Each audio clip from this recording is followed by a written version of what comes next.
स्वागत है आपका नरेट बाय सुनील में। और आई होप आप सब ठीक होंगे।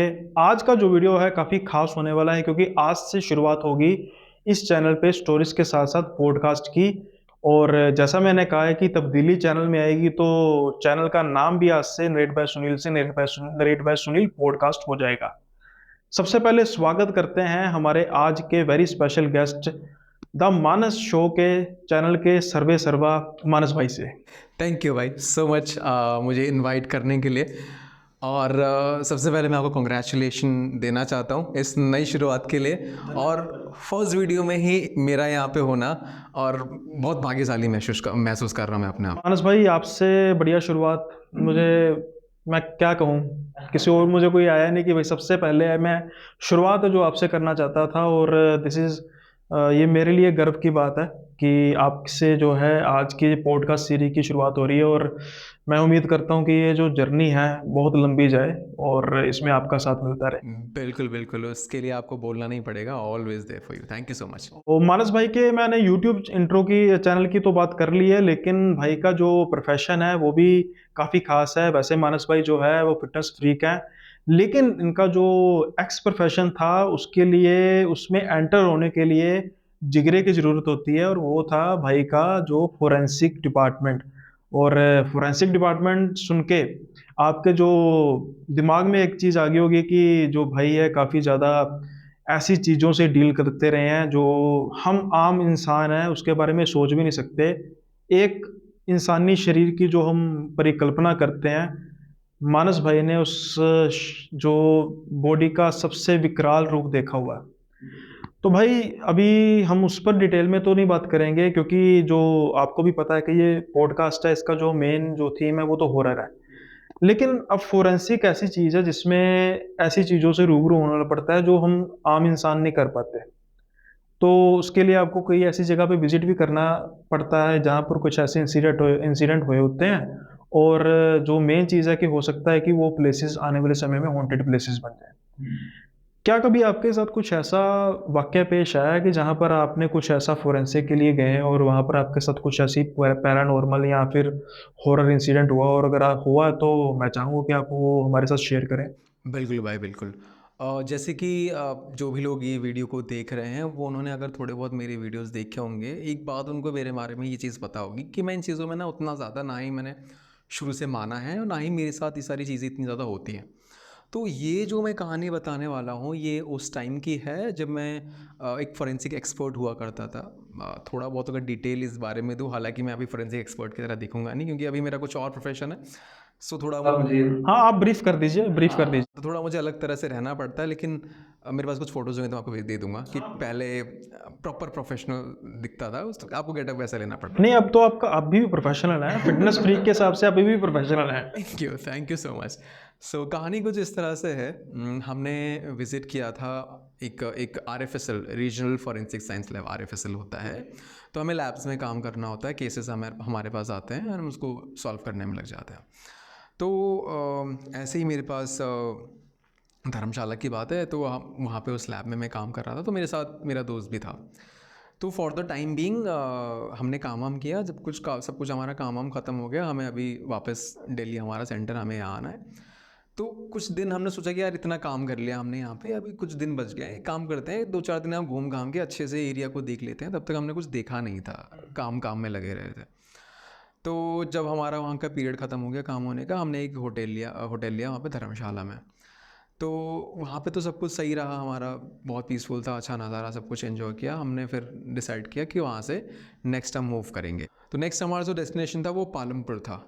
और वहाँ पे ओवरऑल ये जो एरिया है ना हिमाचल का, आपको कुछ होटल्स ऐसे मिलेंगी जो कि बहुत पुराने स्टाइल में बनी हुई मिलेंगी।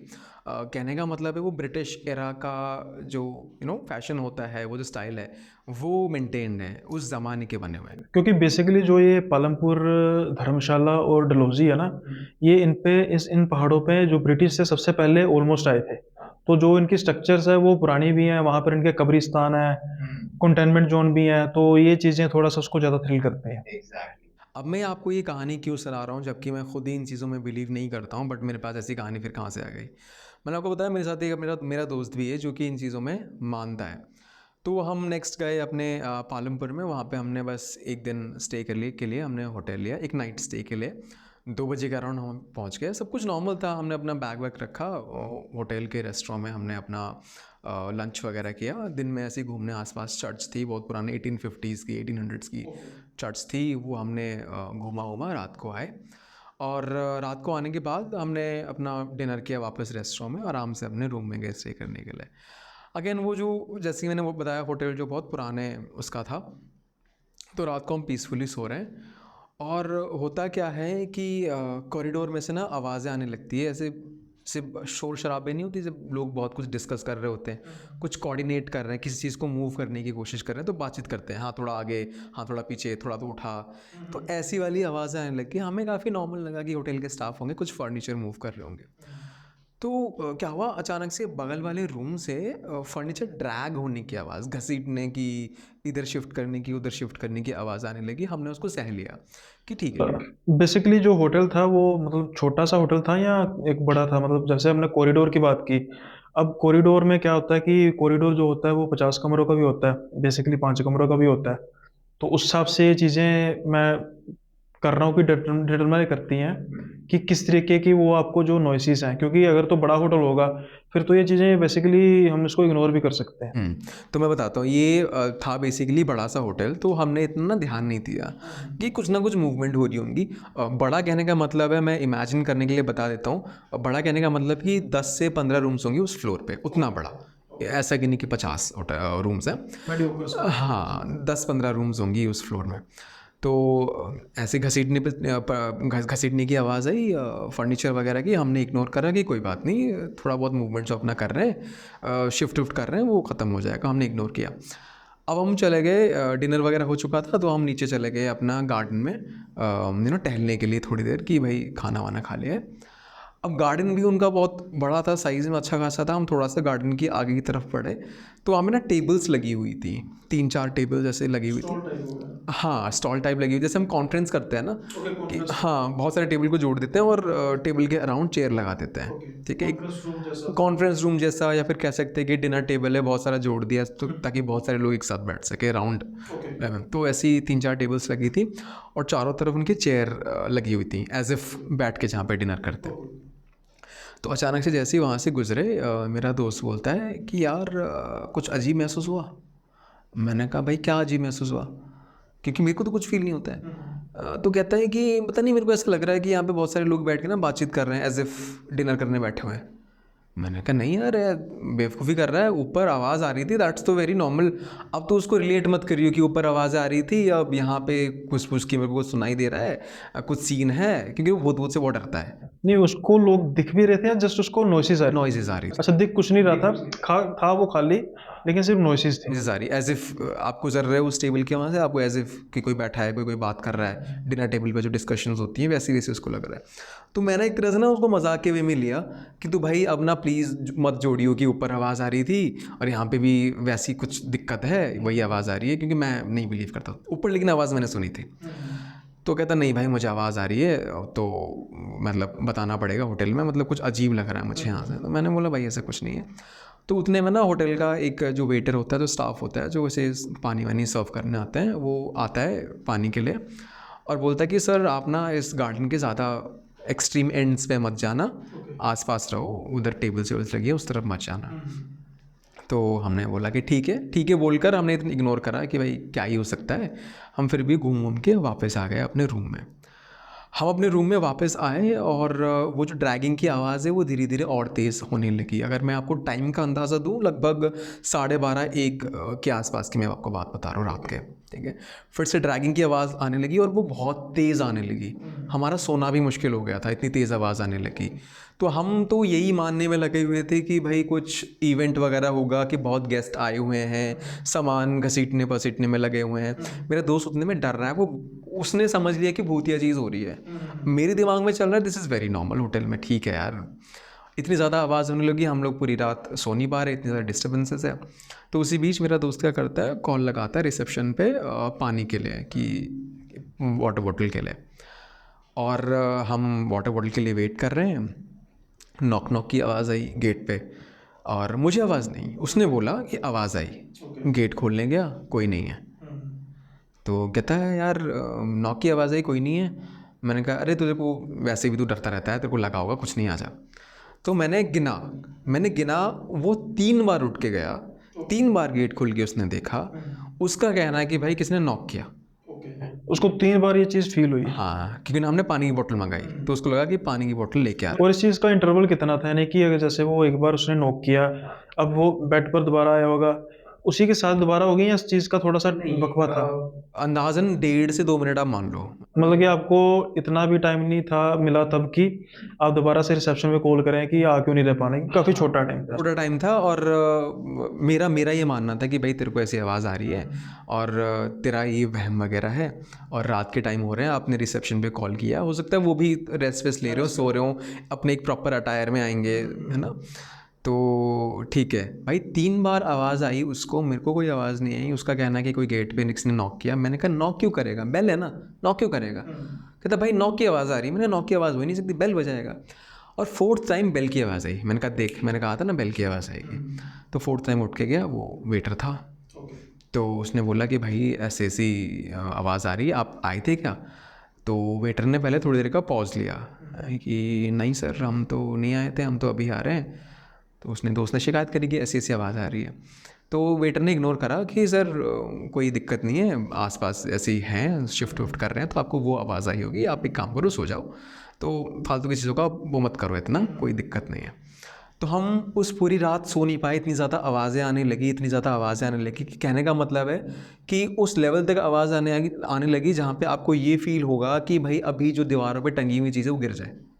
मतलब इस इंटेंसिटी की आवाज़ आने लगी पूरी रात। मैं अभी भी कहाँ पर हूँ, अगर आप, मैं बिलीव नहीं करता इन चीज़ों में। क्योंकि थ्रम्बलिंग टाइप हो रही हाँ, वाइब्रेशंस टाइप्स। है, थ्रम्बलिंग ये वाइब्रेशन। हाँ, तो हम पूरी रात वो सो नहीं पाए। सुबह उठे हम लोग, चेकआउट का टाइम था, रिसेप्शन पे हम लोग गए, हमने पेमेंट वेमेंट अपना करा। तो हमने पूरी बात बताई कि यार हमें ग्राउंड में ऐसा फील हुआ, पूरी रात हम सो नहीं पाए, please do something about it, क्या इशू है हमें बताओ, क्योंकि हम आपका फिर फीडबैक अच्छा नहीं देने वाले हैं, हम सो नहीं पाए पूरी रात को। तो इतना बोलते ही सब जो हम मैनेजर को बता रहे थे, आपस में उन्होंने लुक दिया, आपस में देखने लगे कि एक दूसरे से परमिशन ले रहे हैं कि कुछ बोले या ना बोले। कुछ बोले या ना बोले। और उतने में कहते हैं कि सर हमने, मतलब आप 2 लड़के हैं, अब हम फैमिली होटल है, हमने आपकी प्राइवेसी का थोड़ा ध्यान रखते हुए हमने आपको टॉप फ्लोर दिया है, वो भी कोने वाला रूम दिया है, ताकि आपके वजह से ना किसी और को इशू हो, ना किसी और की वजह से आपको बहुत ज़्यादा डिसिप्लिन रहना पड़े। आप मतलब लोग नॉर्मली बॉयज़ आते हैं, पीना वीना करते हैं, तो उनको भी वही लगा होगा कि हम अपना मौज मस्ती करेंगे, तो हमने सेपरेट दे दिया था। तो कह रहे हैं कि सर आपके बगल वाले कमरे में कोई भी नहीं था, आपके फ्लोर पे भी कोई नहीं था। ओके, मतलब कि खुले छोड़ दिया था मैंने। हाँ, तो एक तरह से कहीं ना कहीं वो इल्ज़ाम शायद हम पे डाल रहे हैं कि आप ही कुछ है ना नशे वशे में होंगे, लेकिन हमें पता है हम नशे में नहीं है। ठीक है, उन्होंने मान लिया कि नशे वशे में होंगे, तो हम पे बात डालने की कोशिश करी। बट जैसे ही उन्होंने एक दूसरे को लुक दिया ना, हम समझ गए कुछ गड़बड़ है।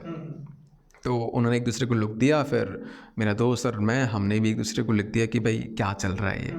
जैसे हम वहाँ से निकले, मतलब निकल ही रहे हैं और उनमें सन्नाटा छाया हुआ है। एक होता है ना, आपको फील हो जाता है कि भाई आप कुछ बोल नहीं रहे हैं, वो समझ गए कि इनको समझ आ गया है, वो बस चाह रहे हैं कि जितनी जल्दी हमारी आंखों से डिसअपेयर हो जाए। डिसअपेयर हो जाए। अब लास्ट वाले पॉडकास्ट में, जैसे कि जब आप मेरे पॉडकास्ट में गेस्ट थे, आपने बोला ना कि ये सब चीज़ों को लोग डिस्क्लोज़ नहीं करते, वैल्यू गिर जाती है। हाँ, सही बात है। तो कहीं ना कहीं मैं वही सोच रहा हूँ कि शायद यही हुआ होगा, वो छुपाना चाह रहे चीज़ों को।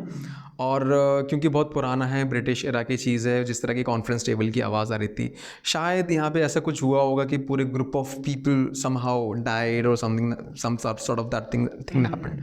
तो वही बहुत अजीब सा एक्सपीरियंस था, और that was for the very first time मुझे अजीब लगी थी कोई चीज़। हालांकि मैं तब भी यकीन नहीं मानता था, बट मेरा दोस्त इस हद तक घबराया हुआ था। और वो जो आवाज़ है मैंने सुनी, और बाद में नीचे आके ये सुनना कि कुछ भी नहीं था आपके फ्लोर पे, तो अभी भी वो चीज़ मेरे को मेरे दिमाग में क्वेश्चंस रेज करती है कि था क्या, मतलब बड़ा अजीब था ये।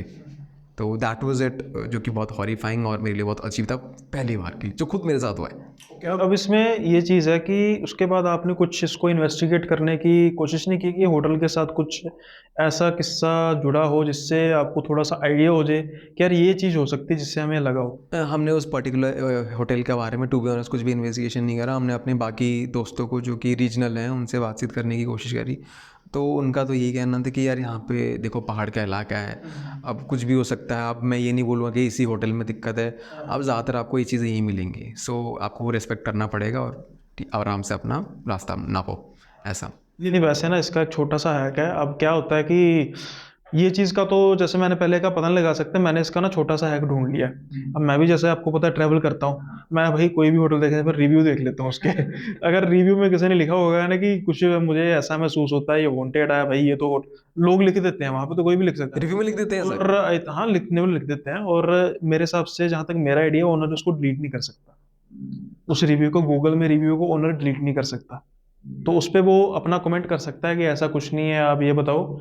लेकिन मेरी कोशिश होती है कि मैं कोई भी होटल ले रहा हूँ, उससे पहले उसका रिव्यू ज़रूर देख लेता हूँ, कि भाई बेड ठीक नहीं है, ये ठीक नहीं है, सब कुछ अगर मरता क्या ना करता होटल लेना ही पड़ेगा, ये सब चीज़ें चल जाएँगी। सिर्फ़ ये है कि आपके होटल में उस रूम में आपके अलावा कोई और नहीं होना चाहिए बस। Very important. अब इससे जुड़ी मैं एक और चीज़ बताता हूँ। हम लोग ये डिस्कस कर रहे हैं कि वो रूम या फिर वो प्रॉपर्टी जहाँ पे आपको कुछ भी हिस्ट्री नहीं पता, बड़ा रिस्की होता है। तो होटल लगभग उसी कैटेगरी में फॉल कर रहा है कि आपको पता नहीं क्या हिस्ट्री है उसमें। सही बात है। और क्या होता है कि स्पेसिफिकली ज़रूरी नहीं कि सारे का सारा होटल हॉन्टेड होता है। कोई स्पेसिफिकली रूम भी हॉन्टेड हो सकता है जहाँ पे कोई सुसाइड हो या मर्डर हो, तो बाद में वो अब होटल वाले इतना तो शरीफ होंगे नहीं कि वो उस रूम को परमानेंटली बंद कर देंगे। तो वो चलता रहने देते हैं साफ-सफाई करके, और उसमें वो क्या वाक़या हुआ उसके बारे में कोई पता नहीं कर सकता। अब ये तो वो कहानी हो गई जो मेरे साथ हुई हुई है, पहली बार हुई जो मेरे को अजीब लगा। एक और कहानी है, ये मेरे स्कूल टाइम की कहानी है। मेरा एक दोस्त हुआ करता था शारिक, शारिक नाम का। ये कहानी मैं इसलिए शेयर कर रहा हूँ क्योंकि हम इस बारे में बात कर रहे हैं कि किसी नई जगह पे आपको उसकी हिस्ट्री नहीं पता है। तो शारिक जो था उसने मुझे बताया था, मैं स्कूल टाइम में था और ये फर्स्ट टाइम ऐसी चीज़ थी जो मैंने सुना।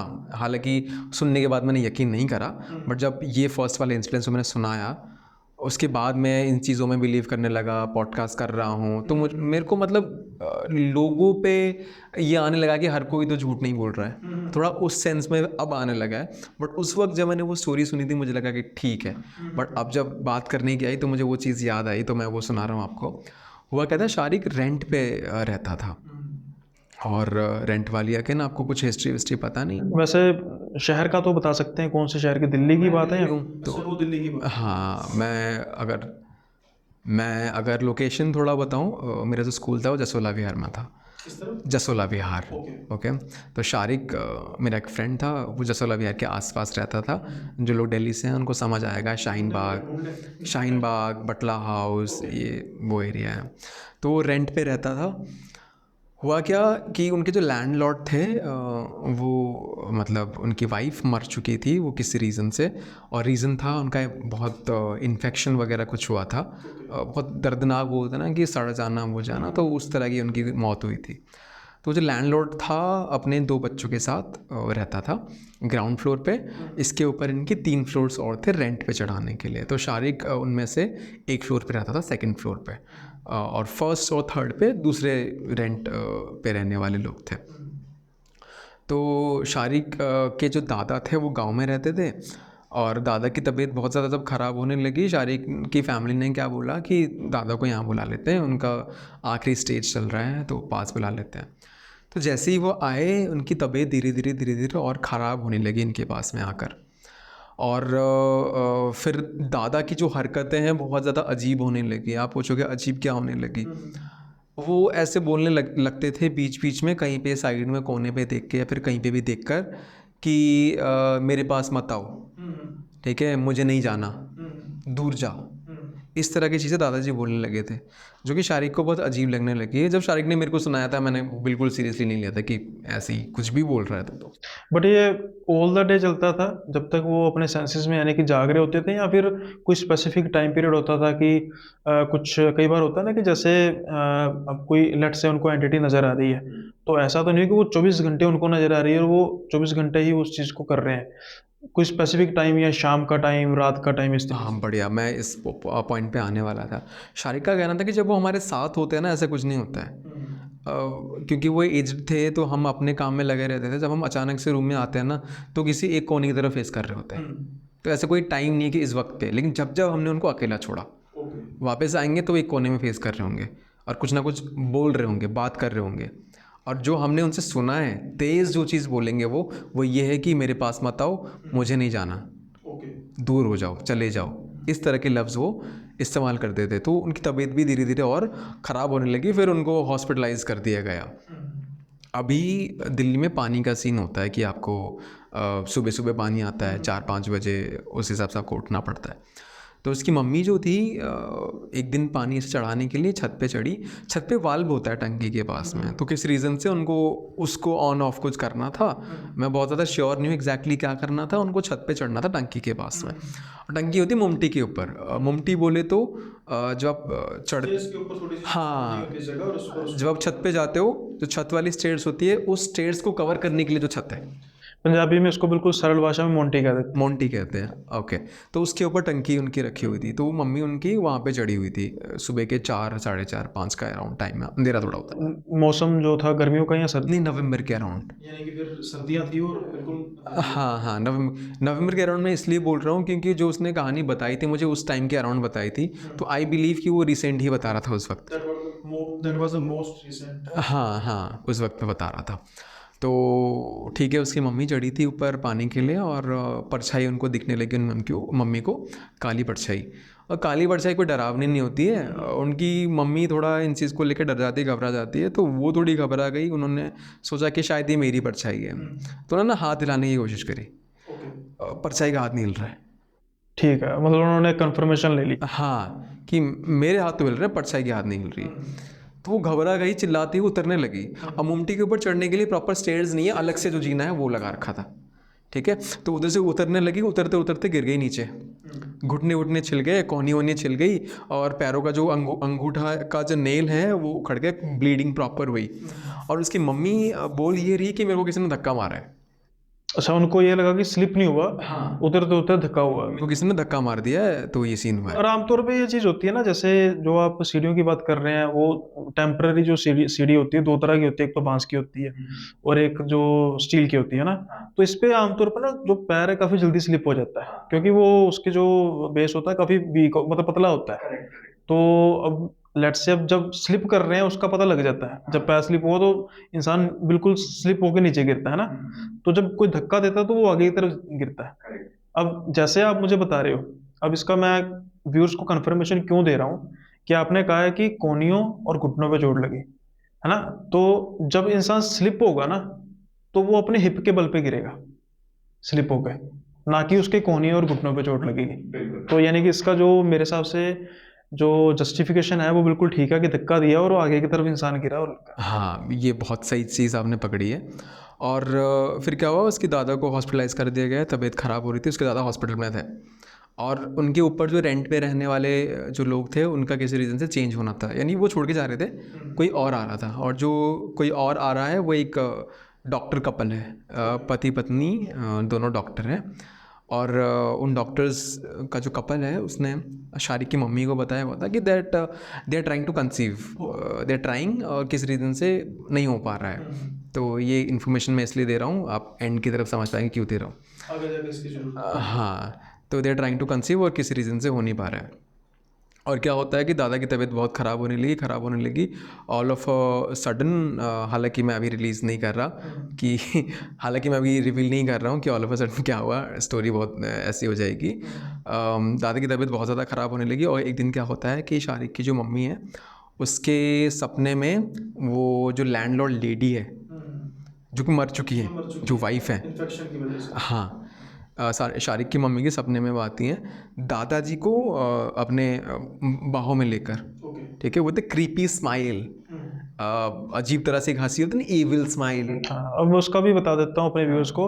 अब जब हम स्माइल करते हैं ना हमारी, अब क्या होता है कि जितने हमारे लिप्स है ना वो बढ़ते जाएंगे, उतनी स्माइल क्रीपी होती जाएगी। तो अब वो आप खुद इमेजिन कर सकते हैं, मतलब कि मेरी रेफरेंस है वाई सो सीरियस जोकर की तरफ। करेक्ट। तो विद क्रीपी स्माइल शारिक की मम्मी को वो लैंडलॉर्ड की जो वाइफ थी वो दिखी दादाजी को हाथ में लिए हुए है, और मम्मी को समझ नहीं आया कि ये क्या है। सुबह सुबह उठ के उन्होंने बताया पूरी फैमिली, हस्बैंड को और शारिक को, कि ऐसा ऐसा मैंने देखा। उसके जस्ट 2 घंटे बाद हॉस्पिटल से कॉल आता कि दादाजी नहीं रहे, गुजर गए। इतना हुआ, ठीक है। अब अजीब क्या होने वाला है, जो डॉक्टर फैमिली थी जो कि कंसीव करने का ट्राई कर रहे थे, वो जो लेडी डॉक्टर थी उनके सपने में वो लैंडलॉर्ड लेडी आई। अच्छा, उनके सपने में भी शुरू हो गया। लैंडलॉर्ड लेडी आई, ठीक है। उस लैंडलॉर्ड लेडी ने क्या करा, बिस्तर पे अपना पेशाब कर दिया था, and she being a doctor वो पेशाब साफ कर रही है। अच्छा, ये सपने में चल रहा है कि वो लैंडलॉर्ड लेडी ने पेशाब कर दिया और मैं साफ कर रही हूँ। अभी शॉक होने वाली बात पता है क्या है, कि डॉक्टर तो अभी आई है ना, इसको कैसे पता लैंडलॉर्ड वाली लेडी कैसे दिखती है? How can she be so sure about it कि लैंडलॉर्ड थी? वो ऐसे कि ये जो सपने वाली कहानी है इसने शारिक की मम्मी को बताई कि मेरे सपने में एक लेडी आई जो कि जिसने बिस्तर में ऐसा ऐसा पी करा हुआ था, एंड मैं उसका साफ़ कर रहा हूँ। और जब डॉक्टर ने सपने में जो लेडी ने पी किया है उस लेडी का डिस्क्रिप्शन दिया कि ऐसे ऐसे दिखती थी, ऐसे ऐसे स्टेचर था, हाइट था, तो शारिक की मम्मी को समझ आया कि लैंडलॉर्ड लेडी ही है, क्योंकि शारिक की मम्मी ने लैंडलॉर्ड लेडी को देखा हुआ है। लेकिन इसमें एक चीज़ है कि ये जो इंसिडेंट में सपने में आने वाली चीज़ है इनके साथ होगी, समझ में आ गया। अभी रिसेंटली जो मूव किए थे, जो डॉक्टर हस्बैंड वाइफ है उनके साथ होगी, समझ में आ गया। जो बाकी रह रहे थे वहाँ पर अपार्टमेंट में उनके साथ भी कुछ ऐसा इंसिडेंट शेयर किया था उनकी मदर के साथ उन्होंने, या कुछ नहीं हुआ था ऐसा? मतलब मुझे तो नहीं बताया गया है, हो भी सकता है, नहीं भी हो सकता है, क्योंकि मेरे पास वो इन्फॉर्मेशन नहीं है, तो मैं ऐसा बोल नहीं सकता कि उनके पास हुआ है या फिर नहीं हुआ है, तो उसके पास मैं कमेंट नहीं कर पाऊँगा उस चीज़ के बारे में। तो ठीक है, इनके सपने में आई और जो डिस्क्रिप्शन उन्होंने दिया उस हिसाब से शारिक की मम्मी ने बोला कि ये तो लैंडलॉर्ड लेडी ही है। ठीक है, अब सब लोग घबराने लगे कि दिक्कत क्या है, क्या बात हो गई है। और नेक्स्ट डे क्या हुआ, शारिक की मम्मी को वो लेडी, जो डॉक्टर लेडी है, वो फिर से आके बोलती है कि वापस से लैंडलॉर्ड लेडी मेरे दिमाग में सपने में आई रात को, और मेरे को एक तरह से कॉन्ग्रेचुलेशन कर रही है, हिंदी में क्या बोलते हैं उसको, बधाई और टाइप्स की दे रही है कि कॉन्ग्रेचुलेशंस एंड ऑल। तो ये सब इंसिडेंट जाके इन्होंने दिया लैंडलॉर्ड जो मैन है उसको बताया कि भाई आप कुछ करो, कुछ गड़बड़ है यहाँ पे, देखो मैं ऐसे गिर रही हूँ, दादाजी शारिक के जो थे उनकी डेथ हो गई है, अब जो डॉक्टर आई है वो तो जानती भी नहीं आपकी वाइफ को, उनके सपने में सब हो रहा है, डू समथिंग अबाउट इट। तो उन्होंने अपने रिचुअल में, मुस्लिम थे वो लोग, तो जो भी उनको कराना होता है वो सब उन्होंने किया, और फिर थोड़ी सी चीज़ें शांत होने लगी। फिर करीब 6 महीने तक शारिक ने वहीं पे ही, रेंट पे ही रहा, बाद में उन्होंने चेंज कर दिया। फिर क्या हुआ था ना कि जब उन्होंने अपना रिचुअल्स वगैरह कराया शांति वगैरह के लिए, तब क्या हुआ कि सिर्फ 1 हफ्ते के अंदर अंदर वो जो डॉक्टर लेडी थी उसका प्रेगनेंसी टेस्ट पॉजिटिव आया। मतलब वो बधाई दे रही थी, सिर्फ 1 हफ्ते बाद उसका पॉजिटिव टेस्ट आया। तो स्टोरी पूरी यही थी कि ये हो क्या रहा था कि एक को पुश करके हार्म कर रही, एक को ले गई, दूसरे के यहाँ जन्म दिलवाया। तो पूरी कहानी ये थी जो मेरे लिए बहुत अजीब थी, मैं बस यही आपके साथ शेयर करने वाला था। नहीं, ये तो काफ़ी वियर्ड थी स्टोरी, लेकिन इसमें अब देखो ना, वो जो एंटिटी है उसने कंफ्यूज कर दिया कि कोई मुझको अच्छा कहे या बुरा कहे। 2-3 चीज़ें हो सकती है कि एक एग्जांपल के तौर पे कि जो यहाँ पे रह रहे हैं, है ना? जैसे आपके वो फ्रेंड रह रहे थे, उसके दादाजी को वो चल बसे। उनके आने से पहले भी ठीक था सब कुछ, और उनके जाने के बाद भी ठीक था। यानी कि जो वाइफ को, उसके डॉक्टर की वाइफ को नज़र आई ना, उनको तो नहीं ना बाद में नज़र आई। एक चीज़ ये होगी, है ना? अभी हो सकता है कि कोई दादाजी की प्रॉब्लम हो, लेट्स से कि अब देखो ना, जो ये एंटिटी होती है इनको थोड़ा पता, किसी पर्सन का पता लग जाता है कि उसने अच्छे बुरे कर्म क्या किए हैं। तो जैसे वो यहाँ पर आए, उनकी जो मेंटल स्टेबिलिटी है वो इतनी नहीं रही, और एट दैट एंड वो चल बसे, है ना? उसके उनके साथ बुरा हो गया। जैसा कि मैंने पहले कहा कि पहले उनके आने से पहले भी कोई ऐसा सपने वगैरह नहीं आए। जो दूसरी चीज़ है, जो डॉक्टर लेडी है, अब एग्जाम्पल के तौर पे जब वो बीमार होंगी तो उनकी ट्रीटमेंट तो डॉक्टर ने की होगी ना। और जैसा कि वो देखो सपने में ही, चाहे उन्होंने उनका पी जो है वो साफ किया, तो एट एक एग्जाम्पल के तौर पे उन्होंने उनकी जब उर्दू में खिदमत की, तो जिससे वो खुश होकर होकर कोई अगर किसी तरीके की रुकावट आ भी रही थी तो उसको उन्होंने क्लियर कर दिया। ये दो चीजें हो सकती हैं जो मतलब मैं सोचता हूँ मेरे हिसाब से जस्टिफिकेशन है। एक चीज है जिसकी जस्टिफिकेशन है कि उसकी माँ का क्या कसूर था, ये चीज हो सकती है। हो सकता है कि उनकी एग्जिस्टेंस को शक किया गया, जैसे हाथ हिला के देखा कि मैं देखूं तो सही कि है कि नहीं, ये चीज हो सकती है। अदरवाइज जैसे मैंने वो गिरने की जस्टिफिकेशन दी है, स्लिप होके कोई गिरता है तो उसकी जो इंजरी का लेवल होता है वो अलग होता है, पर जो सीधे तौर पे मतलब गिरता है तो उसको कोहनी वगैरह पे घुटनों पे चोट आते हैं, ना पीछे की तरफ गिरता है, गिरेगा ना वो हिप हिप पे होगी, सारा बार हिप पे आएगा, पीछे की तरफ मतलब मेनली सेंटर, हाँ। बैक ऑफ द हेड और हिप पे चोट लगेगी, ना कि आगे, हाँ सामने की तरफ नहीं लगेगी। तो ये जो बेसिकली ये जो चीज़ है जो थोड़ी सी कंफ्यूजिंग है। अदरवाइज अब ये है कि देखो ऐसे अपार्टमेंट है वहाँ पर इंसान अब सोचता है, जब उसको इस चीज़ का प्रेजेंस का पता लग जाए तो फिर वो कंफ्यूज हो जाता है, यार मैं रहूँ या ना रहूँ, क्या करूँ क्या ना करूँ। लेकिन ब्लेसिंग इन द डिस्गाइज भी हो जाता है कि वो तो चले गए, लेकिन एक जो गुड न्यूज़ आनी थी कहीं ना कहीं उन्होंने उसको कनेक्ट कर लिया कि हाँ यार इनकी वजह से ही। तो डॉक्टर होते हुए भी ये भी उन्होंने माना, ये भी एक बड़ी चीज़ है। अदरवाइज डॉक्टर वगैरह हो कहते हैं यार हम नहीं मानते, हम तो मेडिकल साइंस। अब उनके लिए भी देखो ना चमत्कार है कि उनको भी पता है कि वो कंसीव कर रहे हैं और मेडिकल कंडीशन कुछ होगी जिसकी वजह से वो कर नहीं पा रहे, लेकिन उसके बाद अब वो पॉजिटिव हो गया सब चीज़। ये पता है, आपने बहुत अच्छा एक्सप्लेनेशन दिया। हालांकि ये स्टोरी में कवर जब मैंने शुरुआत किया मैं सोच नहीं रहा था कि मैं इसको बोलूँ, क्योंकि इसका कोई लॉजिक मेरे हिसाब से बन नहीं रहा था। मैं खुद कंफ्यूज था कि क्या हो रहा है। हाँ, मुझे लग रहा है कि आपने अब इसका ना आंसर दे दिया है। मतलब अब मुझे थोड़ा पिक्चर इसका क्लियर समझ आ रहा है कि जैसे आपने कहा कि पी करते उसने मदद करी, है ना, लेडी ने इसके एग्जिस्टेंस पे शक किया, तो हर चीज़ अब इज़ मेकिंग सेंस नाउ।